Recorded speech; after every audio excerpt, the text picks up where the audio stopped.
Gloire à Dieu.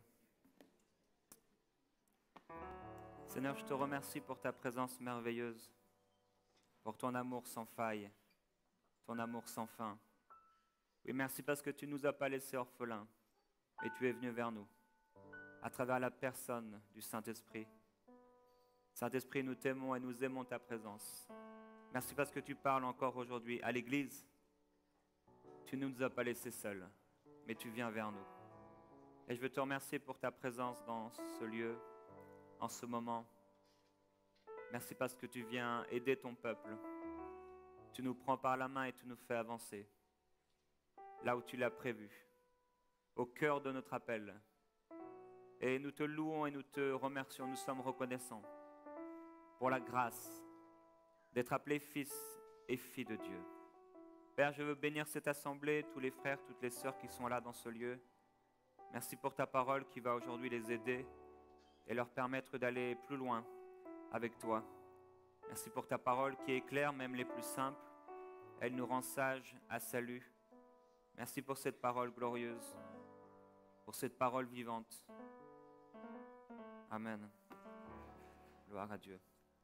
Bonjour à tous, on est heureux d'être là, EMCI TV, une petite partie de l'équipe, encore aujourd'hui pour vous apporter la parole de Dieu. On est reconnaissant au Seigneur pour vos pasteurs, l'épouses des pasteurs et toute l'équipe ministérielle ici dans ce lieu pour la grâce de pouvoir partager la vision. C'est eux-mêmes nous ont encouragés à pouvoir solliciter votre générosité et on est très reconnaissant au Seigneur pour leur cœur. C'est assez rare d'avoir une si grande ouverture aussi de la part des pasteurs et on est reconnaissant au Seigneur pour ça, mais aussi reconnaissant à vous-même qui êtes devenus partenaires avec EMCI TV. Et l'évangile ne cesse de grandir, d'avancer dans la francophonie. On est reconnaissant à Dieu pour ce qu'il est en train de faire à travers le puissant média de MCI TV. Et nous savons que ce que Dieu a commencé à faire, il va l'achever. Et même si le diable a pris du terrain sur les médias, Dieu n'a pas dit son dernier mot. Et c'est Dieu qui donne l'intelligence, la sagesse, les habiletés, les finances, la prospérité pour pouvoir faire avancer son œuvre. Et je crois que lorsqu'il trouve des cœurs bien disposés, Dieu s'en sert, les utilise et il utilise la puissance qu'il met dans nos cœurs à travers la fidélité, le renoncement à notre vie et l'obéissance pour se glorifier. Il a choisi des vases de terre, des hommes et des femmes simples comme vous et moi pour se glorifier. Il n'est pas question même de notre propre piété, et les apôtres disent ensemble, mais ce n'est pas par nos propres forces ou même par nos propres piétés que cet homme s'est remis à marcher, mais c'est par le nom de Jésus-Christ. Et si nous avons le nom de Jésus-Christ, nous avons tout ce qu'il nous faut. Si nous avons le Saint-Esprit, nous avons tout ce qu'il nous faut. Et nous voulons vraiment vous bénir de la part de toute l'équipe de MCI, de la part de mon pasteur aussi, Joël Spinks, de la part de Michael, donc le fondateur de MCI qui était là hier. On est reconnaissant à Dieu pour leur vie. Aujourd'hui, je voudrais vous partager à propos des directions du Saint-Esprit. Hier, je priais par rapport à ce que j'allais vous partager. Dieu m'utilise souvent dans l'inspiration. Donc, contrairement à peut-être plusieurs prédicateurs, je prépare souvent mes messages la veille ou le matin même. C'est ça quand on prêche trop. Vous savez, on prêche à peu près entre 5 à 10 fois par semaine. Et donc, on n'a pas forcément le temps de prendre 10 jours pour préparer un message. Mais le Saint-Esprit nous inspire. Et cette nuit, j'ai fait un rêve. Et dans ce rêve, j'étais en train de conduire sur une route, peut-être en roulant à 90 à 100 km/h. Et tout à coup, alors qu'il faisait nuit, totalement nuit, là où il y a, vous savez, le tableau de bord s'est éteint à moitié. Alors j'ai tapé dedans et il s'est allumé à nouveau. Vous savez, comme sur les vieilles voitures, peut-être vous avez vécu ça. Et tout à coup, donc, je pouvais donc conduire à nouveau, mais là, ça s'est éteint. Et non seulement ça s'est éteint, mais j'ai réalisé que mes feux n'étaient pas allumés. Il était impossible de les allumer. J'étais dans un noir total, à 100 km/h. Et je me suis réveillé avec cette parole, car nous marchons, non par la vue, mais par la foi. Frères et sœurs, aujourd'hui, le Saint-Esprit veut vous encourager en vous disant qu'il est important de marcher par la foi. Et s'il est important de marcher par la foi, il est aussi important de ne plus marcher par la vue. Nous avons été encouragés à marcher par la foi, mais nous avons oublié que s'il faut marcher par la foi, il faut arrêter de marcher par la vue.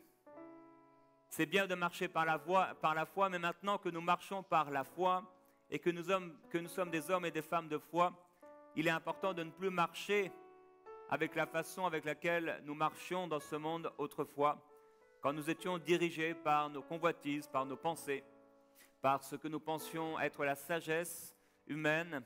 Et Dieu, lorsqu'il nous a transférés dans son royaume, il ne nous a pas laissés seuls, mais il est venu vers nous à travers la personne du Saint-Esprit. Le Saint-Esprit, c'est l'Esprit de Jésus. Le même Jésus qui était là de lieu en lieu et qui faisait du bien. Le même Jésus dont les disciples avaient la grâce d'avoir sa présence à leur côté. Cet apôtre, ce disciple que Jésus aimait et qui se couchait sur la poitrine de Jésus pour entendre les battements de son cœur. Quelle grâce d'avoir Jésus si proche. Quelle grâce d'être enseigné par Jésus.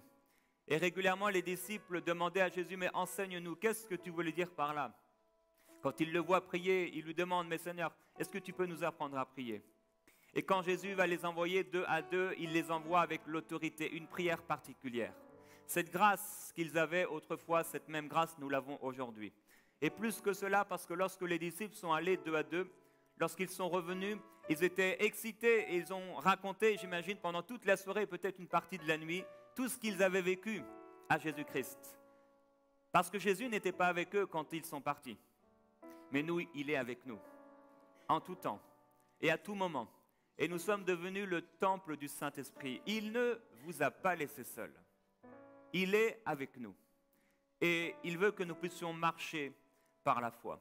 Il y a un chercheur qui a découvert, il y a un peu plus de 200 ans, que les chauves-souris ne fonctionnaient pas avec leurs yeux, mais qu'elles fonctionnaient avec leurs oreilles. Et ce chercheur a mis de la glu sur leurs yeux, puis il a percé leurs yeux, et il a réalisé que même avec les yeux percés, ces chauves-souris continuaient à fonctionner, à se déplacer de la même façon qu'auparavant. Et il a réalisé que ces chauves-souris n'utilisaient pas leurs yeux finalement pour pouvoir se déplacer, mais leurs oreilles. Comme certains animaux marins, et c'est ce qu'on appelle l'écolocalisation, qui consiste en fait à envoyer des sons, à écouter l'écho pour savoir où nous nous trouvons, se localiser et localiser l'environnement. Si Dieu a établi et il nous parle à travers la nature, il nous enseigne à travers la nature, le livre de Job nous enseigne à propos des créatures de Dieu. Dieu parle du crocodile, de l'hippopotame, etc. Il y a un enseignement qui nous vient de la part de différents animaux pour nous dire que nous ne devons plus marcher par la vue. Si les chauves-souris ou certains animaux marins sont capables de fonctionner et de se déplacer sans les yeux, nous aussi qui sommes créés à l'image de Dieu, corps, âme et esprit, nous devrions être capables de marcher et de fonctionner sans nos yeux. Nous pouvons agir et aller comme Abraham, qui est allé dans un lieu sans savoir où il allait. Mais il écoutait le Saint-Esprit et il était dirigé par le Saint-Esprit. Alors, ces animaux permettent la fonction qu'ont ces animaux de pouvoir se déplacer à travers les sons, leur permet de localiser les éléments qui sont autour d'eux, leur permet également de repérer leur nourriture et leur permet également de repérer des proies ou des dangers. Dieu a mis dans notre esprit des fonctions tellement importantes que j'ai mis des années à découvrir à travers l'enseignement. J'étais dans l'église depuis l'âge de 7 ans, mais jusqu'à 20 ans, on ne m'avait jamais enseigné que j'étais un esprit et comment fonctionnait mon esprit. Je savais que j'avais une intelligence, gloire à Dieu. Je savais que j'avais un corps. Je savais que j'étais esprit, que j'étais le temple du Saint-Esprit. Mais comment fonctionnait mon esprit, je n'en savais absolument rien. On ne m'avait pas enseigné à ce sujet. Alors, je fonctionnais comme peut-être certains d'entre vous, avec mon intelligence, avec la parole de Dieu, sans comprendre trop de choses, mais Dieu vient nous enseigner à travers sa parole. Et il est écrit dans 2 Corinthiens au chapitre 5 au verset 6, ce que je vous ai dit, nous sommes toujours pleins de confiance, Parce que nous savons que même si nous sommes loin du Seigneur, nous marchons par la foi et non par la vue. C'est vrai, nous sommes loin du trône de Dieu, mais le Seigneur lui-même habite dans notre cœur. Et parce qu'il habite dans notre cœur, nous sommes pleins de courage. Nous n'avons plus peur parce que le Seigneur Jésus est là.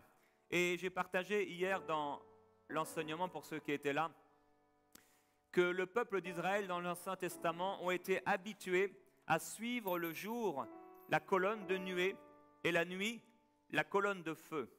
Et lorsque la colonne de nuée ou de feu se déplaçait, les Israélites se déplaçaient selon ce que la nuée avançait. Là où la nuée avançait, ils avançaient. Si la nuée s'arrêtait, ils s'arrêtaient.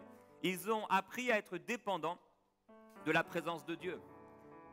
Cette nuée, cette colonne de nuée était pour eux un signe pour leur dire d'avancer, d'arrêter. Et parfois, ils pouvaient rester des mois dans un même endroit, mais le moment, et même si c'était en pleine nuit, où la colonne de feu commençait à avancer, chacun devait prendre ses affaires et il devait suivre la colonne de feu. Est-ce que nous sommes en train de suivre le Saint-Esprit ou est-ce que nous sommes en train de suivre nos raisonnements, nos études, nos circonstances, nos façons de voir, nos perceptions, ce que nous nous sommes imaginés, nos projets personnels? Mais Dieu en un instant peut souffler sur nos projets personnels. Dieu en un instant peut faire avancer la colonne de feu. Et si la colonne de feu avance, on a plutôt intérêt d'avancer. Sinon, on va perdre du temps. Et des fois, nous perdons beaucoup de temps. Parce que nous n'avançons pas à la mesure du Saint-Esprit. Et si aujourd'hui nous entendons sa voix, n'endurcissons pas notre cœur. Si le Saint-Esprit parle, c'est qu'il y a une raison. Et il a toujours raison. Le Saint-Esprit a toujours raison. Et s'il dit quelque chose, on doit être prompt à obéir, prompt à suivre cette colonne de feu. Et Jésus lui-même a été conduit par l'Esprit dans le désert. Et je disais hier que quand on voit la route de Jésus, on pourrait se poser la question, est-ce qu'il avait un plan préparé d'avance? Est-ce qu'il savait à l'avance tout le plan, les villes, les villages qu'il allait traverser? Et la réponse c'est non. Jour après jour, il recevait de la part du Père ses objectifs quotidiens, peut-être pour la semaine, parfois pour le mois. Nous le voyons par exemple un matin, et il s'est levé ce jour-là très tôt, pendant qu'il faisait encore nuit, et il se met à prier. Les disciples le cherchent partout, puis finalement le trouvent. Et lorsqu'il le trouve, il dit, mais qu'est-ce que tu fais, Jésus? Les foules te cherchent. Et Jésus va dire quelque chose de spécial, il leur dit, maintenant, il est temps d'aller dans un autre endroit, dans une autre ville. Il y a des foules qui sont autour de lui, qui sont en train de demander pour son ministère, pour recevoir, pour être touchés par lui. Mais Jésus vient de recevoir quelque chose de la part du Saint-Esprit. C'est maintenant le moment d'aller dans une autre ville. Le Saint-Esprit est là pour nous diriger. Malheureusement, nous avons pris l'habitude de fonctionner avec notre intelligence. On nous a tellement éduqués et l'enseignement et l'école, le lycée, l'université nous ont enseigné, nos parents, à fonctionner avec notre tête. Alors nous raisonnons, nous calculons, nous réfléchissons. Mais pour Dieu, 1 plus 1, ça ne fait pas forcément 2. Avec Dieu, tu peux semer et recevoir 100 fois plus. Avec Dieu, tu peux semer une graine et une graine t'en donne 100. Dieu a d'autres façons de calculer que les nôtres. Alors on a appris à raisonner, à réfléchir. Et l'homme charnel, ce n'est pas seulement, et j'aimerais pouvoir casser cette idée reçue parfois, l'homme charnel, ce n'est pas seulement celui qui commet un péché directement. Ce n'est pas forcément celui qui manque de maîtrise de lui-même, celui qui va pécher, avoir des péchés sexuels ou d'autres choses semblables. Mais l'homme charnel, c'est celui qui marche par la vue, au lieu de marcher par la foi. C'est l'homme des sens. Et l'apôtre Paul dit que l'homme psychique ou encore l'homme intellectuel ne peut pas recevoir les choses de l'Esprit de Dieu. Parce que pour lui, c'est une folie.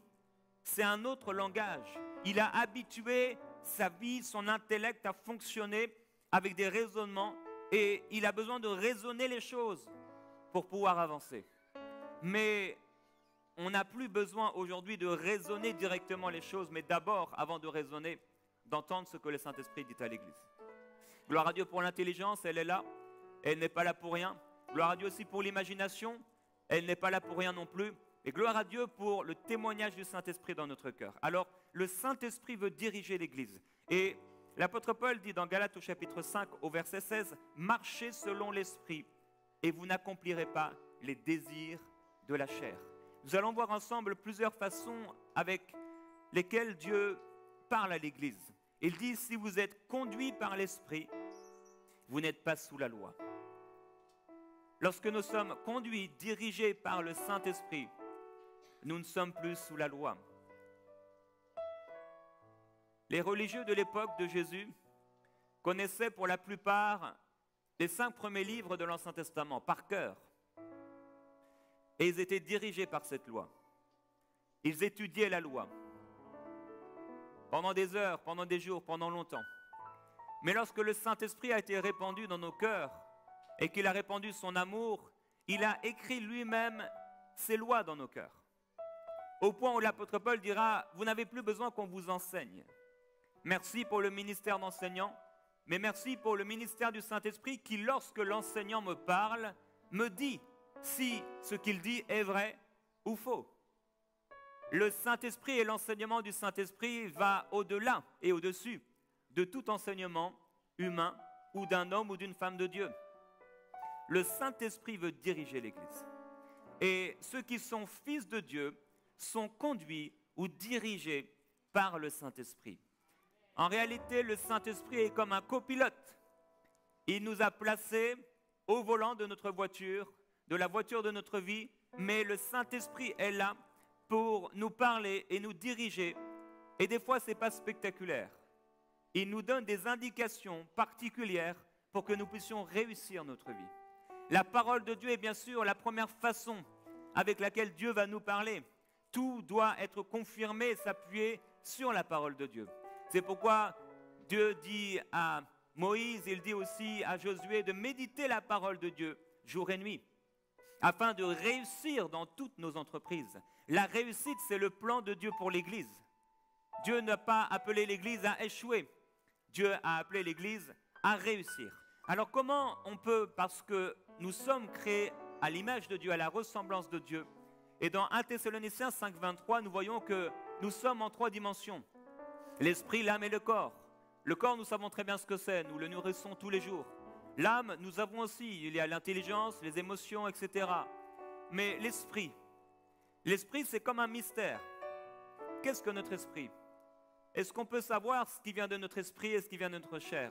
La parole de Dieu et l'enseignement de la parole de Dieu vient séparer ce qui vient de l'âme, de nos pensées, et ce qui vient de l'esprit.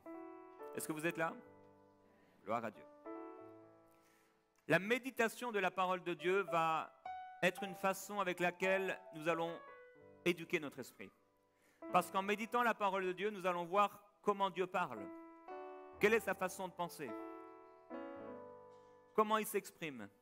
Qu'est-ce qu'il aime? Qu'est-ce qu'il n'aime pas?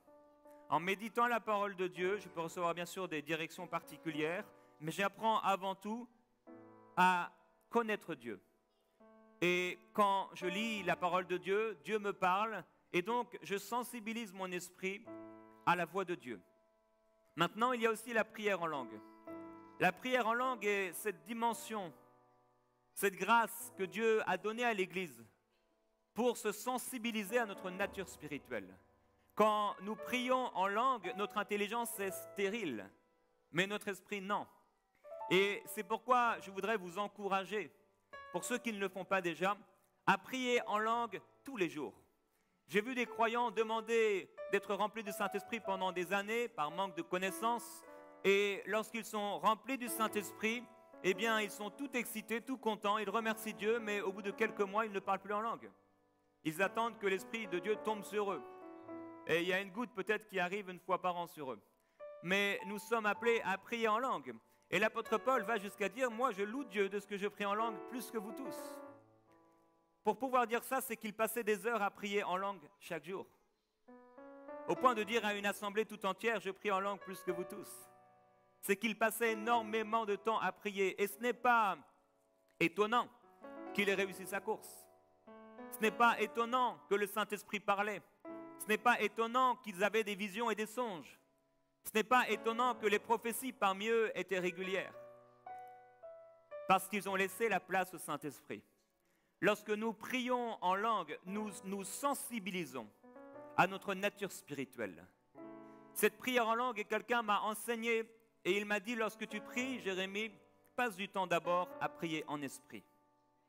Et j'ai réalisé la grâce que c'était de sensibiliser ma nature spirituelle, d'entrer, entre guillemets, comme dans le monde de Dieu.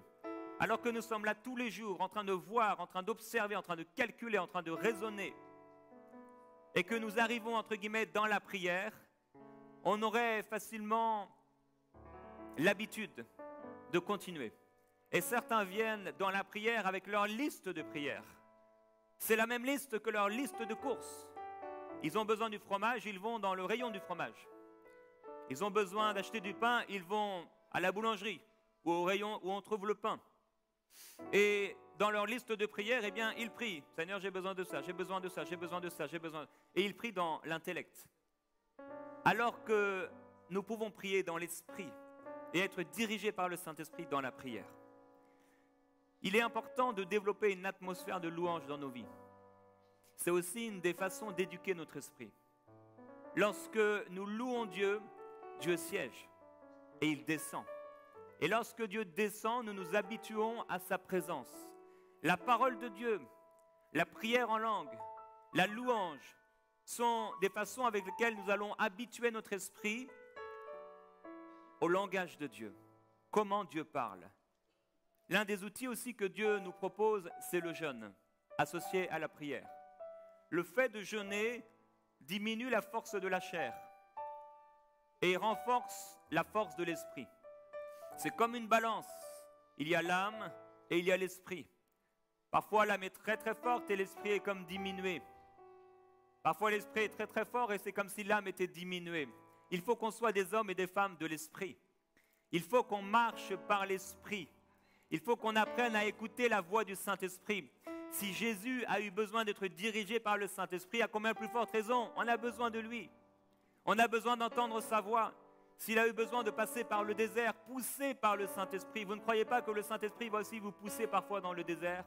Vous ne croyez pas que le Saint-Esprit pourrait vous pousser dans telle ville? Si Jésus lui-même a eu besoin de prendre du temps dans la prière pour écouter ce que le Saint-Esprit avait à lui dire, comme lorsqu'il a senti dans son esprit qu'il fallait aller de l'autre rive, de l'autre côté, c'est que nous aussi nous avons besoin, lorsque nous rencontrons des difficultés, de savoir qu'il est là, c'est une chose, mais qu'il puisse nous parler et nous sensibiliser à sa voix au point de l'écouter. La Bible dit que certains ont fermé leurs oreilles et leur cœur et leurs yeux pour ne pas entendre, pour ne pas voir et pour ne pas recevoir.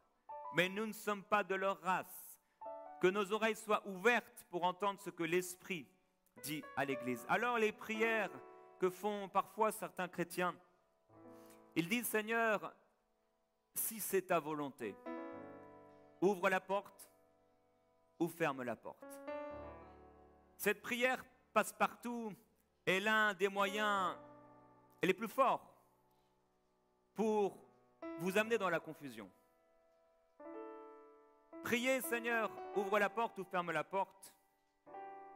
Premièrement, remet toute la responsabilité sur Dieu. Ça ne vous demande pas de marcher par la foi, puisque c'est Dieu qui va faire. Deuxièmement, c'est mettre une toison devant Dieu. Quelque part, parfois, c'est tenter Dieu. Cela ne vous demande aucune foi, puisque Dieu va le faire. La personne qui prie ainsi, en fait, le fait souvent parce qu'elle est dans la confusion. Quoi qu'il arrive, on fera le bon choix, parce que de toute façon, c'est Dieu qui va le faire. Mais imaginez que la porte reste à moitié ouverte. Qu'est-ce que vous allez faire? Vous savez que le vent peut ouvrir les portes. Dans les dessins animés de Lucky Luke, on voit parfois les brigands qui sont là dans le bar et qui se battent les uns et les autres. Et parfois, ils jettent des gens du bar et la porte s'ouvre. Vous savez que des gens peuvent ouvrir une porte? Vous savez que même Satan peut parfois ouvrir une porte. Alors lorsque nous prions, Seigneur, ouvre la porte ou ferme-la, et que la porte reste ouverte, qui dit que c'est Dieu?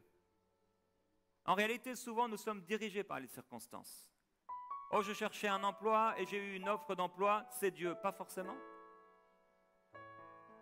Oh, je priais pour rencontrer quelqu'un et là, à un stop, j'ai détourné le regard et j'ai vu une magnifique fille.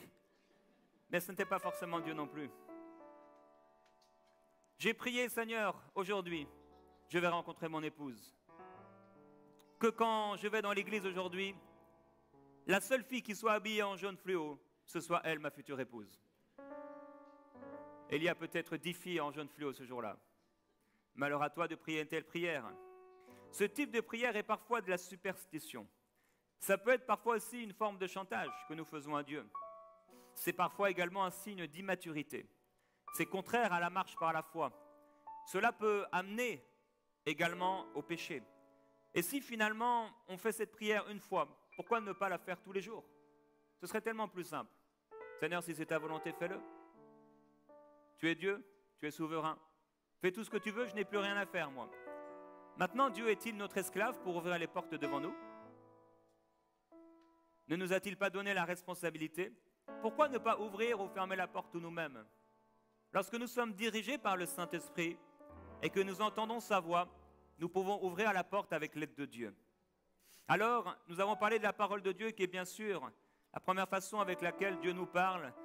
Et la Bible dit dans Romains chapitre 8 au verset 14 que tous ceux qui sont conduits par l'Esprit de Dieu sont fils de Dieu. Et vous n'avez plus reçu un esprit de servitude pour être encore dans la crainte, mais un esprit d'adoption. Oui, nous ne sommes plus orphelins comme le pasteur l'a rappelé tout à l'heure, mais il est venu vers nous. Et cet esprit crie « Abba, Père ».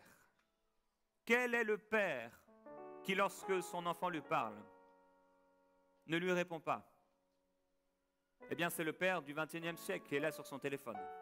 Mais quel est le bon père qui ne répond pas à son enfant lorsqu'il lui demande du pain?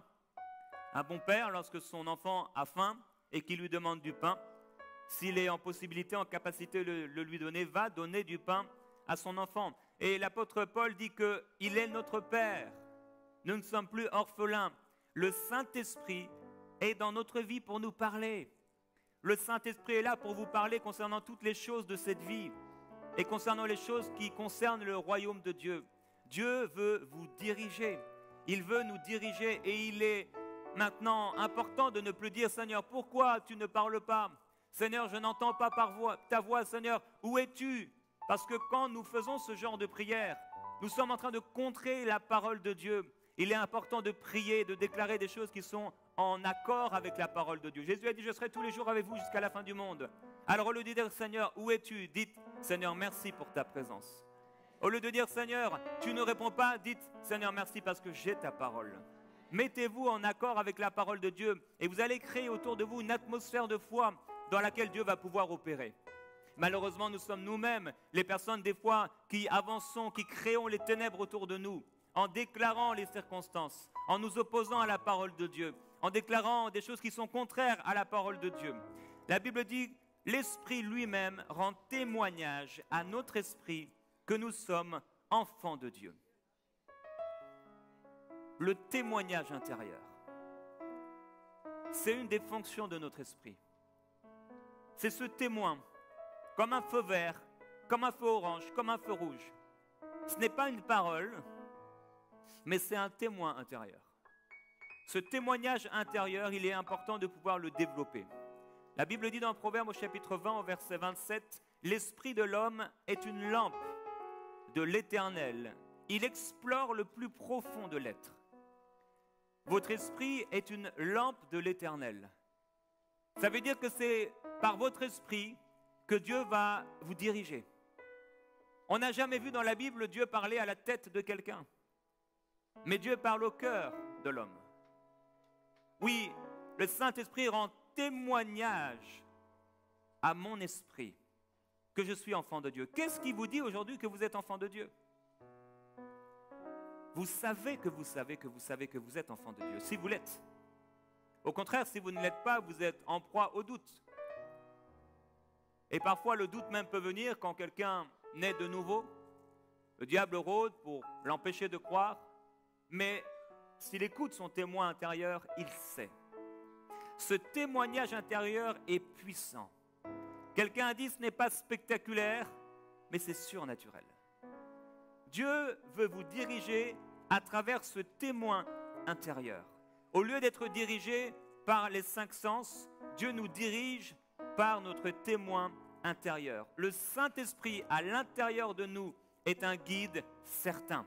Il est une protection. Nous pouvons nous appuyer sur le témoin intérieur parce qu'à notre nouvelle naissance, notre conscience a été totalement purifiée. Toutes choses sont devenues nouvelles et nous pouvons faire confiance à ce qui vient de notre esprit. Ce qui vient de notre tête varie. Les sentiments mentent. Ce sont des choses qu'on sent mais qui mentent parfois. Nos sentiments peuvent évoluer en fonction de la pluie et du beau temps. Mais notre esprit est un guide sûr et certain. Nous avons été scellés du Saint-Esprit. Et tout ce qui vient de notre esprit recréé est bon et parfait. C'est pourquoi il est important de connaître ce qui vient de notre cœur. Parce que nous avons longtemps été habitués à écouter ce qui vient de notre tête. Quand Dieu te parle, il parlera à ton cœur. Lorsque tu as été rempli du Saint-Esprit, tu as senti parfois peut-être qu'il y a quelque chose qui est monté de ton esprit qui voulait sortir. C'est la présence de Dieu en toi, dans ton esprit, dans ton cœur. Ce témoin intérieur. Je me souviens lorsqu'on a voulu acheter une maison avec Annabelle, on a été mis au courant qu'il y avait une maison à vendre et on est entré dans cette maison. Il y avait des locataires qui étaient là depuis de nombreuses années. Et c'est bizarre, mais ils avaient tout fermé et ils nous ouvraient les portes à moitié. On aurait dit qu'ils ne voulaient pas que ça se vende, pour rester plus longtemps peut-être. Et on a visité la maison en ne pouvant même pas entrer dans les pièces. On est sorti, je suis entré dans la voiture et j'ai dit à Annabelle, c'est notre maison. Je n'avais aucune indication, c'était le désordre partout, c'était pas beau. Mais le témoin intérieur me disait que c'était notre maison. Le témoignage intérieur nous fait gagner tellement de temps. Parfois, nous fait gagner tellement d'argent. Ce témoignage intérieur, c'est ce sentiment de paix qui vient sur nous pour nous dire que nous sommes en train de faire la bonne chose. Ou au contraire, c'est ce sentiment de trouble qui nous montre que nous sommes sur une mauvaise piste. Je voudrais vous encourager à écouter ce témoin intérieur, le Saint-Esprit en vous qui vous parle. Il y a aussi le travail de notre conscience. Votre conscience, c'est une fonction de votre esprit. Votre âme, c'est l'intelligence, les émotions, les raisonnements, l'imagination. Mais votre conscience a aussi des fonctions. Ce témoin intérieur, votre esprit a des fonctions, le témoin intérieur, la conscience et l'intuition. La conscience, c'est cette boussole que Dieu vous a donnée. Nous ne sommes plus maintenant dirigés par la vue, mais par la foi. Et Dieu nous parle. Et nous marchons sur sa parole. Notre conscience, c'est cette fonction de notre esprit qui est comme une boussole pour savoir si nous sommes au bon endroit, pour savoir où nous devons aller. Cette conscience n'est pas seulement pour te dire ne vole pas, ne tue pas, ne triche pas, tu as fait du mal, mais cette conscience c'est plus que ça. Cette conscience te permet de savoir si tu es sur un bon chemin. Cette conscience te permet de savoir qui tu es. Ma conscience m'en rend témoignage par le Saint-Esprit que je suis quoi? Que je suis enfant de Dieu. Cette conscience, c'est une boussole qui te permet de savoir qui tu es. Mais cette boussole, c'est aussi cette conscience, cette fonction qui te permet de savoir si là où tu vas, c'est le bon endroit. C'est une fonction que Dieu a donnée à l'Église. Dans Romains chapitre 9 au verset 1, « Ma conscience m'en rend témoignage par le Saint-Esprit. » Le Saint-Esprit habite dans notre esprit et il communique à notre esprit. Pas à notre intellect directement, mais à notre esprit. C'est pourquoi il est important de savoir écouter notre esprit, de développer cette sensibilité spirituelle. Dans les Actes des Apôtres, l'apôtre dit « L'esprit m'y oblige, mais j'ignore ce qui m'arrivera. » Alors qu'il allait vers Jérusalem. Il sentait le témoin de l'esprit qui l'obligeait à aller quelque part, mais il ne savait pas exactement ce qui allait se passer. On est dirigé par le Saint-Esprit, mais on ne voit pas tout. Mais au fur et à mesure qu'on avance, le Saint-Esprit éclaire notre route. Alors, il y a ce témoin intérieur. Ce témoin intérieur, on a dit, ce n'est pas un langage, ce ne sont pas des paroles, c'est simplement un témoignage qu'on a dans notre esprit. Un sentiment de paix qu'on a. Ou au contraire, un sentiment de trouble. Il y a également, nous l'avons dit, cette conscience.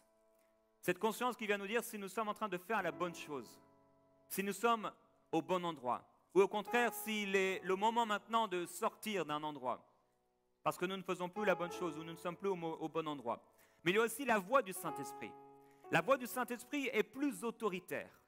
Il est écrit dans Actes chapitre 16 au verset 7, je vais le lire pour vous. Arrivé près de la Mysie, ils se disposaient à entrer en Bithynie, mais l'Esprit de Jésus ne le leur permit pas.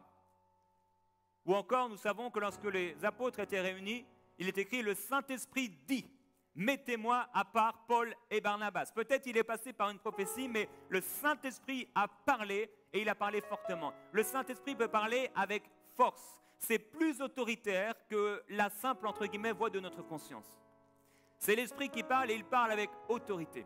Je me souviens lorsque je suis entré dans mon église en 2002, le Saint-Esprit m'a parlé et il m'a dit « Jérémie, va dans le groupe de maison qu'a commencé l'ancien pasteur chez lui ». C'était une des premières fois que j'entendais si distinctement, avec autorité, la parole du Saint-Esprit. Et j'ai résisté en me disant « Mais Seigneur, je suis déjà en retard. Et le temps que j'aille là-bas, dans ce groupe de maison qu'avait commencé l'ancien pasteur qui avait été chassé, je vais être encore plus en retard. » Et la voix, pour une deuxième fois, se fait entendre dans mon esprit. « Jérémie, va dans le groupe de maison qu'a commencé l'ancien pasteur chez lui. » J'obéis au Seigneur, à cette voix, à laquelle je ne suis pas habitué. Je prends ma voiture et j'arrive dans cette maison. Et il y a une place dans cette maison à l'avant. Je m'y assieds. J'entends un jeune homme qui prie de tout son cœur et je me dis « Oh, il est en feu ce jeune, il a quelque chose que je n'ai pas. » C'était Michael Lebeau. Dieu nous a connectés et Enseigne-moi est né à partir d'une parole de Dieu. Plus tard, lui, dans sa chambre d'étudiant, alors qu'il était là en repos, le Saint-Esprit lui parle et lui dit « Tu vas créer un site qui s'appellera enseigne-moi.com. » Ce n'est pas notre invention, ce n'est pas notre imagination, mais c'est le Saint-Esprit qui a parlé et il a parlé avec force. Le Saint-Esprit peut vous parler d'une manière autoritaire. Il peut vous parler d'une manière claire comme il a parlé et comme il parlait dans les anciennes alliances, mais aussi dans la nouvelle alliance. Nous devons être dirigés par le Saint-Esprit. Nous ne sommes plus des orphelins. Papa est là. Et si papa est là, il va nous parler. Il ne va pas nous laisser seuls. Ce Jésus qui enseignait aux disciples et qui leur disait « Allez, vous trouverez cette maison, vous trouverez un homme avec une cruche et ce sera chez lui que je préparerai la Pâque. Vous trouverez un ânon attaché avec une ânesse auprès de cette maison. » Ce même Jésus qui allait dire aux disciples d'aller dans tel ou tel endroit. Allez, les disciples sur l'autre rive. Il ordonnait parfois aux disciples d'aller. Ce même disciple qui disait « Moi, je vais renvoyer la foule, mais vous, allez. » Ce même Jésus, c'est le même Jésus qui veut aujourd'hui nous diriger. C'est le même Jésus aujourd'hui qui veut nous parler. Croyez que Jésus-Christ parle aujourd'hui à travers le Saint-Esprit. Il y a aussi une fonction que Dieu a donnée à notre esprit, c'est l'intuition. La conscience, c'est une boussole, mais l'intuition, c'est un radar. Comme dans les aéroports, il y a un radar qui est là. Et sur ce radar, ils peuvent voir qu'il y a un élément qui s'approche. Ils ne savent pas quel est le type d'avion, combien de personnes il y a à l'intérieur, même de quelle couleur il est, mais ils ont un élément, ils savent que quelque chose arrive. L'intuition, c'est cette fonction que Dieu nous a donnée pour savoir que quelque chose s'approche de nous, qui est bien ou qui est mauvais. Comme nous avons parlé de ces chauves-souris qui peuvent discerner leur environnement, leur proie, mais également des dangers qui arrivent vers eux. Le Saint-Esprit nous a doté de cette fonction. Dans 1 Jean chapitre 2 verset 20, il est écrit « Pour vous, vous avez reçu l'onction de la part de celui qui est saint, et vous avez tous de la connaissance. » La connaissance ici, littéralement, c'est une connaissance révélée. À partir du moment où vous avez reçu le Saint-Esprit, vous avez reçu à l'intérieur de vous une connaissance révélée. Vous avez une onction à l'intérieur de vous. L'intuition, c'est connaître quelque chose sans l'avoir appris. On a appris à calculer, mais cette intuition, c'est quelque chose qu'on n'a pas appris. C'est une connaissance qu'on n'a pas apprise. Elle s'impose à nous. Elle vient sur nous et elle nous parle. Dans Actes chapitre 27, on peut aller ensemble dans Actes chapitre 27.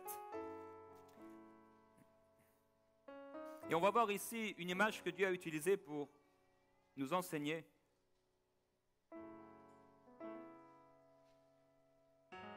Au verset 7, il est écrit « Pendant plusieurs jours, ils étaient donc sur un bateau.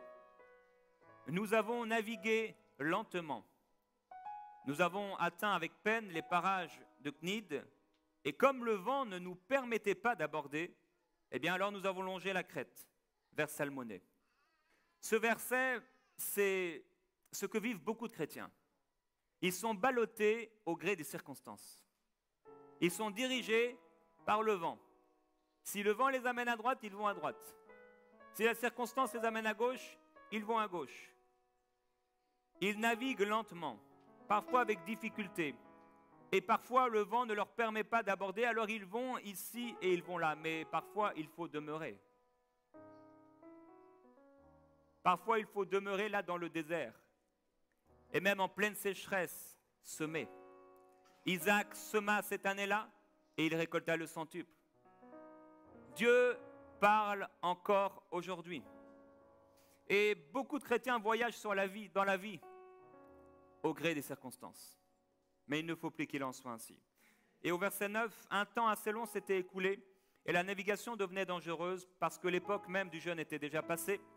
C'est pourquoi Paul avertit les autres hommes en disant « Ô hommes, je vois que la navigation ne se fera pas sans péril et sans beaucoup de dommages, non seulement pour la cargaison et pour le navire, mais encore pour nos personnes. » Il dit au verset 10 « Je vois ».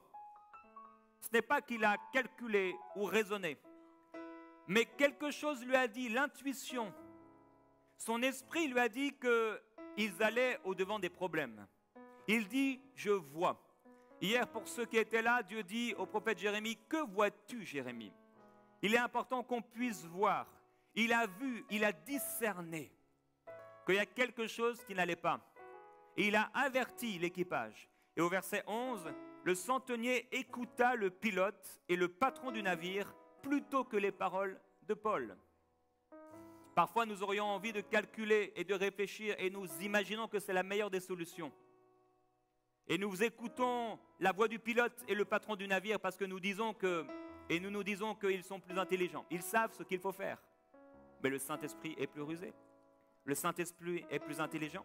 Et le Saint-Esprit connaît les choses. Et comme le port n'était pas bon pour hiverner, il est écrit au verset 12, la plupart furent d'avis de le quitter pour tâcher d'atteindre Phénix. Ils ont réfléchi. Ils se sont mis ensemble et ils ont réfléchi. Ils ont pris une décision sur la réflexion. C'est arrivé aux apôtres. Mais cette réflexion était basée sur un témoignage du Saint-Esprit. Maintenant, Dieu nous parle aussi par des visions. Au verset 21, il est écrit « Il y avait longtemps qu'on n'avait plus rien mangé. Alors Paul, debout au milieu d'eux, leur a dit « Mes amis, vous auriez mieux fait de m'écouter et de ne pas quitter la Crète. Vous auriez évité tous ces dégâts et toutes ces pertes. » Je me souviens lorsque nous avons déménagé en région parisienne, de la ville de Villepreux jusqu'à Champigny, sans avoir consulté le Saint-Esprit. On aurait eu mieux fait d'écouter le Saint-Esprit. Parce qu'on a eu des problèmes et des galères que le Saint-Esprit aurait voulu nous éviter. Mais parce qu'il est bon, il nous a ramenés au port. Et il dit maintenant, je vous invite à reprendre courage, car aucun de vous n'y perdra la vie. Seul le bateau sera perdu. Un ange du Dieu à qui j'appartiens et que je sers m'est apparu cette nuit et m'a dit. Il a eu une vision spirituelle. Et ça existe encore aujourd'hui. Vous pouvez voir un ange, si Dieu le désire. Et il peut vous parler de la part de Dieu. Joseph, Marie ont vu un ange. Dans l'Ancien Testament, plusieurs personnes ont vu des anges. Dans le Nouveau Testament également, il est possible qu'on puisse voir un ange. Et il va leur dire, nous devons échouer sur une île. L'ange lui a parlé. Le Saint-Esprit peut vous diriger. Dieu peut vous diriger par des visions spirituelles. Dieu peut également vous diriger par des songes. Joseph a été dirigé par des songes. Il s'est réveillé et là il a fait ce que le songe lui disait. Plus vous allez chérir la parole de Dieu et plus vous allez discerner la parole de Dieu. Plus vous allez chérir les façons avec lesquelles Dieu vous parle et plus il vous sera facile d'entendre cette parole. Si quelqu'un méprise les dons de Dieu, cette personne ne peut pas marcher dans ses dons. Ceux qui ont méprisé le Saint-Esprit et ses dons, vous réalisez bien qu'ils ne fonctionnent pas dans ces dons. Si vous méprisez les songes, vous n'aurez pas de songes. Mais si vous chérissez ces songes, comme le prophète Joël l'avait prophétisé, Dans les derniers temps, je répandrai de mon esprit sur toute chair. Vos fils, vos filles prophétiseront et ils auront, les jeunes gens, des songes et des visions. Les songes, c'est une façon avec laquelle Dieu nous dirige. Personnellement, j'ai sur le drive de Google tout un dossier où j'écris les songes que Dieu me donne. J'en fais à peu près chaque mois. Et depuis des années, j'écris ces songes. Dieu m'a beaucoup parlé par des songes pour me diriger, pour m'avertir de certaines choses et de certaines situations, pour pouvoir aider certaines personnes, pour pouvoir parfois me corriger, m'enseigner ou m'avertir. Dieu veut passer par des songes pour vous parler. Ce n'est pas l'invention d'un homme ou d'une religion, c'est l'invention de Dieu. Comme il a parlé à Joseph, Dieu peut aussi vous parler par des songes. Et certainement que Jésus a eu des songes. Vous pouvez aussi avoir des songes. Pendant un mois, un évangéliste du nom de Reinhard Bonnke, vous connaissez peut-être, chaque nuit, pendant 30 jours, il a eu le même songe et il entendait dans son rêve, l'Afrique sera sauvée par le sang. Cet homme a eu un songe répétitif.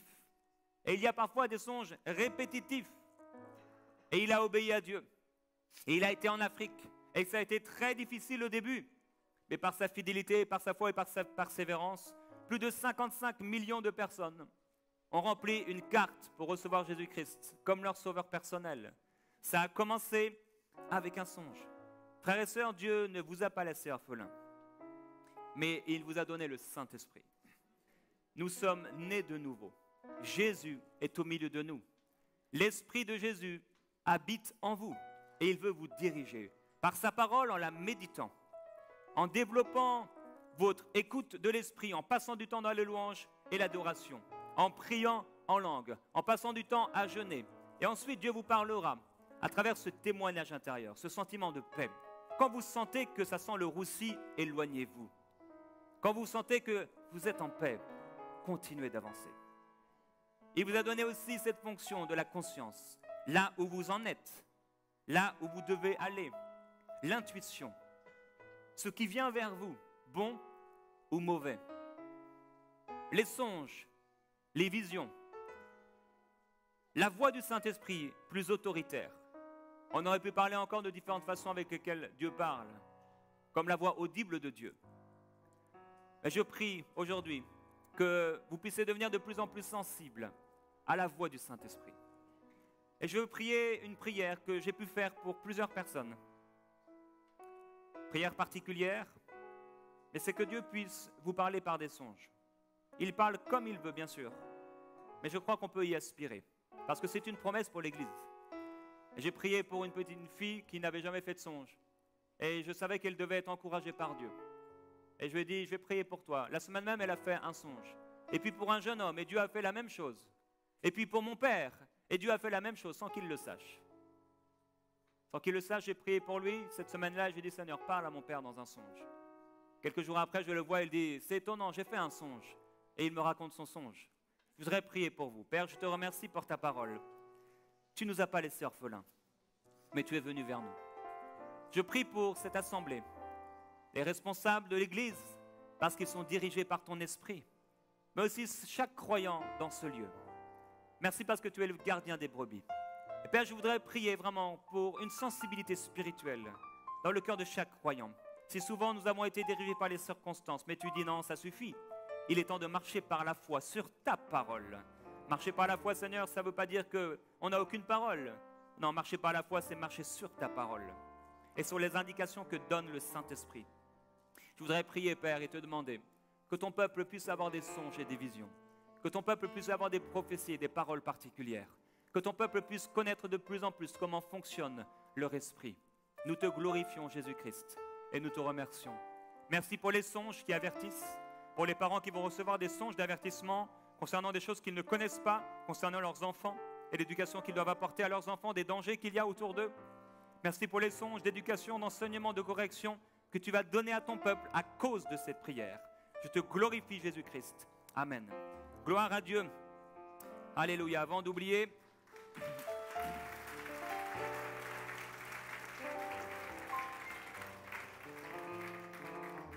Avant d'oublier, j'ai amené avec moi mon dernier livre. Il est donc à la sortie, Walk in Love, marche dans l'amour. Et dans ce livre, j'explique quelle est la plus grande clé pour entrer au cœur de votre appel. Et cette clé, c'est l'amour. Et quel est le plus grand poison qui va vous éloigner de votre destinée, de votre appel, et c'est la rébellion. Beaucoup de gens ont été encouragés par ce livre qui est sorti il y a quelques semaines. Je parle entre autres comment reconnaître un loup, toutes sortes d'enseignements que Dieu m'a donnés. Et je crois que ce sera pour vous un encouragement. Et pour ceux qui n'aiment pas lire, eh bien, j'ai réponse à tout puisque j'ai mis un CD à l'intérieur. Alors vous pouvez l'acheter, l'offrir aussi et l'écouter. Il est pour vous une bénédiction, je crois, il sera pour vous une bénédiction. Que Dieu vous bénisse, vous êtes bénis de toute bénédiction.